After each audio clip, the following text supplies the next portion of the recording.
జాతీయ మానవ హక్కులు మరియు మీడియా సంస్థ గుంటకల్, అనంతపురం జిల్లా, ఆంధ్రప్రదేశ్లో కొత్త సభ్యుల కోసం స్వాగతం మరియు గుర్తింపు కార్డుల పంపిణీ కార్యక్రమాన్ని విజయవంతంగా నిర్వహించింది.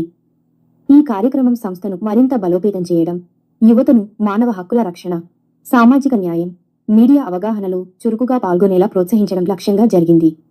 కార్యక్రమానికి international humanity rights and media organisation Andhra Pradesh రాష్ట్ర ఇన్ఛార్జ్ శ్రీ నబీ రసూల్ గారు ముఖ్య అతిథిగా హాజరై సమాజ సేవలో బాధ్యత మరియు సమగ్రతతో కీలక పాత్ర పోషిస్తుందని చెప్పారు.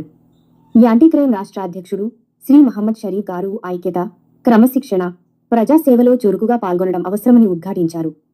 అనంతపురం జిల్లా అధ్యక్షుడు శ్రీ అలన్నవజ్ గారు కొత్త సభ్యులను ఉద్దేశించి మానవత్వం మరియు హక్కుల కోసం కృషి చేయాలని ప్రేరేపించారు. లేబర్ సెల్ అధ్యక్షుడు శ్రీ ములకలపెంట గోపాల్ గారు, ఉపాధ్యక్షుడు శ్రీ రాజు గారు, కార్యదర్శి శ్రీ కిషోర్ గారు, తాలూకా జనరల్ సెక్రటరీ శ్రీ వేణుగోపాల్ గారు కూడా పాల్గొని కొత్తగా చేరిన సభ్యులను ప్రోత్సహించారు. గుర్తింపు కార్డులను అధికారికంగా పంపిణీ చేశారు.